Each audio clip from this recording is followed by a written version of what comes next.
our latest findings on China in HKU.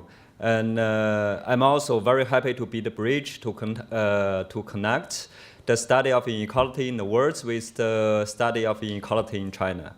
And this presentation is a very, very short version of our research paper, Capital Accumulation, Private Property, and Inequality in China from 1978 to 2015. And thank you very much for Luca presents half of my slides, so my presentation maybe is even shorter. Okay, so as we know, in the past 40 years, China has been experiencing the exceptional economic growth. The Chinese share of world GDP increased from 1978 from 3% to about 20% in 2015, while the population China's share in the world population has been decreasing. In 1978, in terms of PPP national income, US is more than 6 times of China. And in 2015, China's national income in PPP value is bigger than the United States. However, despite the exceptional economic growth in China, there are still 2 questions left unanswered. The first question is, who benefit more from this economic growth? Is the private sector or the public sector? This question is especially important and sensitive in China because we have this, for the public or media, we have this question about the state moving forward and the private moving backwards. In Chinese, it's 国进民退. And the second question is about who benefit more, which income group benefit more from this economic growth. Is the bottom 50, middle 40, or the top 10%? So in order to analyze and study and address these 2 questions, we combine national accounts, household survey, physical data, and historical data to build a harmonious framework following the distributional national accounts guideline. And within this framework, we are able to compare the wealth and inequality study within China and also across the countries. And also, this framework allowed us and also other researchers to revise, correct, and improve the estimates when there are new data source available or better method available. And based on our knowledge, this is the first study to connect the national accounts with the research on the inequality in China. Okay, my presentation has 2fold. The first part is the rise of the wealth-income ratio and private property in China. The second part is the rise of income inequality in China. Let's start with the first part. This graph shows the wealth-income ratio, the national wealth-income ratio in China has almost doubled since 1978. In 1978, the national wealth income ratio is about 350%. And in 2015, it reached to 700%. And housing and other domestic capitals contribute the most for the increasing of the national wealth income ratio.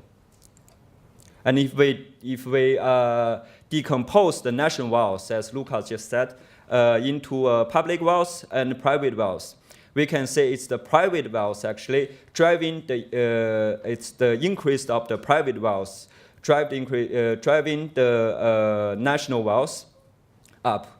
In 1978, the private wealth is only 100% of national income, and in 2015, it's reached to about 500. At the same time, the public wealth national income ratio stayed relatively still between 250% to 200%. It is 2 waves of privatization actually driving the increase of the private wealth. The first one is the housing privatization started from 1992. As we can see, from 1978 to the beginning of 1990s, half of the housing are private housing. And in the end, in 2015, almost all of the housing are private housing. The second wave is the privatization of a state-owned company. It started from 1998, and in this wave, a lot of state-owned companies, especially the provincial level state-owned company, got privatized through the management buyout, IPO, joint venture with foreign firms, and wholesale. And this wave comes to the end in 2006. And to better understand the privatization of the second wave, we look at this picture. So in 1978, the public share of the corporate equity is 100%, and it has been decreasing from 1978 to 2006, and afterwards stay relatively still. And the private share of corporate equity increased from 0 to 30% to 2015. And the foreign share of private equity increased from 1978 from 0 to about 12% in the middle of 1990s and afterwards stay still. Okay, Luca shows this picture already earlier. I'll just describe it very quickly. So this picture shows compare the private wealth income ratio and public wealth income ratio in China and also with rich countries. As we can see in the beginning, beginning of the reform in China in 1978, the private wealth income ratio is very low, and then it's catching up very fast, now reaching the level of the rich countries. And the public wealth income ratio is stays still much higher than the rich countries. Especially, we compare two former communism states, China and Russia, regarding the private wealth and public wealth. As we know, China and Russia has chosen two different strategies of transitions. Russia adopted the Big Bang transition, where the public assets has been sold to the private sector following this so-called voucher strategy. While China has adopted a gradual transition, the privatization and reform started geographically from state-owned, from the special economic zone to the coast and then to the inland. And also this transition happened by sectors. And the two different transitions all results in the increase of the private capital. However, the increase of the private capital in Russia, as you can see, especially in the first 10 years from 1990 to 2000, is at the cost of the decreasing of the public wealth. And while in China, the private wealth stay very stable, it's almost like the China used this public wealth as a base and let the private wealth grow. So this is the big difference and also the different results based on different transition strategies chosen by two countries. And also this different strategy has a huge impact on the inequality. Inequality level in two countries, I will explain to you very soon. All right, so from 1980s, both China and Russia's share of the public wealth in the national wealth has decreasing. And Russia used to be more communism, as we can see. The share of public wealth in the national wealth is very high, and nowadays it's more capitalism than China. And the most interesting thing is, since 1980, the share of public wealth in the national wealth in rich countries also has been decreasing from about 20 to 30% to nowadays 0 or even negative. And China nowadays, the share of public wealth in the national wealth of China and Russia, their level is comparable to this level of the rich countries in 1980s. Okay, now let's move to the second part of my presentation, the rise of inequality in China. First, I'm going to very briefly introduce our method. Of course, Luca also introduced the similar method before. So first, we use the survey data from NBS to estimate the income inequality in China. However, we know survey data, if you only use survey data to estimate the inequality, you are more likely to underestimate the top income share. So we combine the physical data in China to correct this top share. So this is the physical data we are using. In 2006, the Chinese Tax Administration issued a circular to ask all the taxpayers who earn more than 120,000 yuan per year, it's about 18,000 US dollars per year, to file a special declaration. And then on the national level, they released this data from 2006 and to 2010. And after 2010, the release on the national level is interrupted. However, they kept releasing the data in the provincial level. So we collect all of data, this income physical data, and to correct our estimation by using the survey data. And we also made a correction on the undistributed corporate profits on the third step. So this is the results of the Chinese inequality estimates from our research. As we can see, the top 10% has been increasing from about 26% in 1978 to 42% in 2015. At the same time, the bottom 50% has been decreasing, and the middle 40% stay almost still.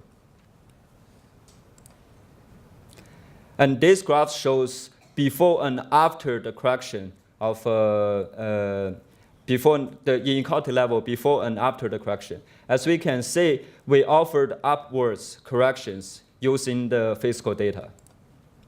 And this is the top 1% income shares in China before and after correction. Before correction, the top 1% income share is 3% in 1978 and about 7% in 2014. This level is even lower than Denmark.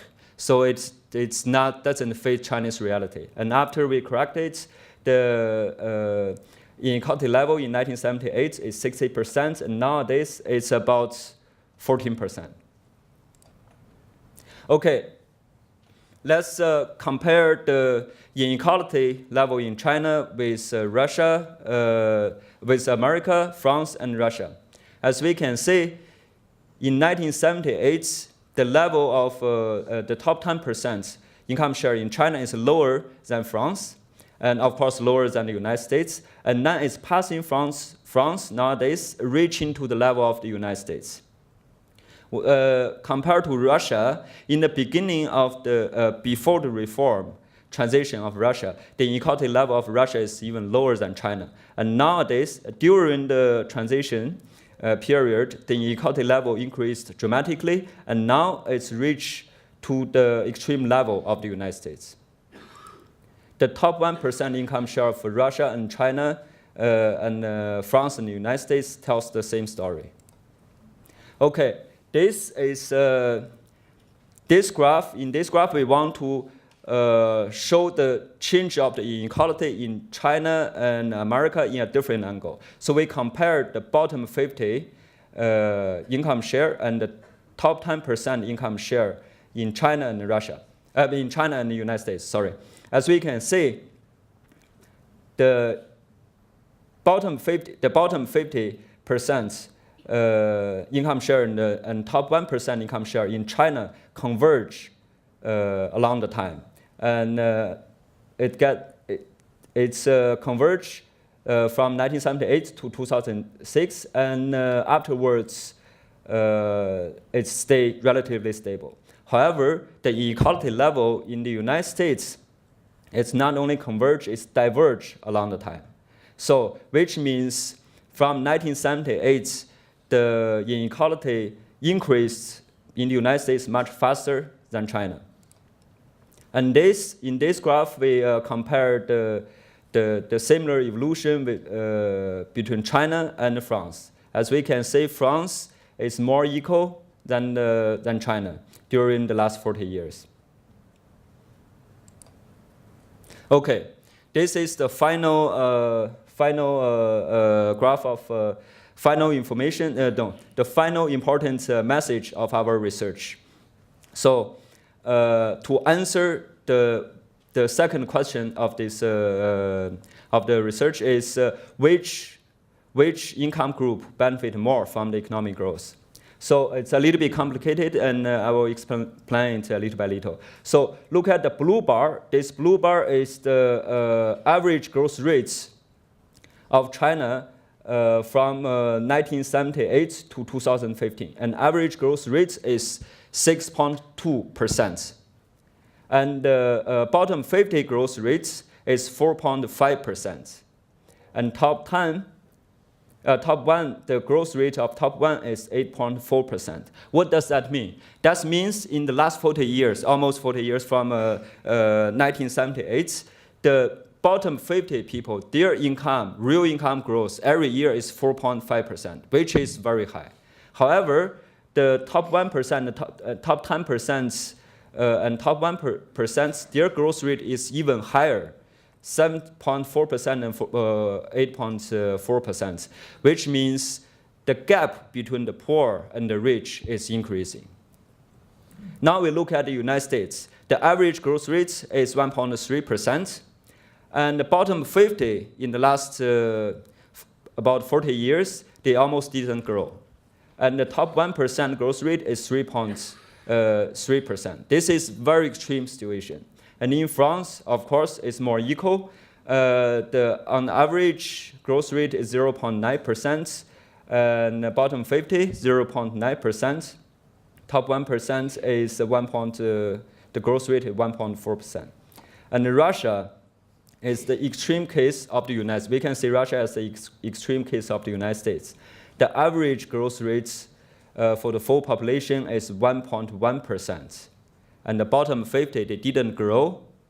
They actually, yeah, I'm finishing it very soon. They actually, their real income actually decreasing.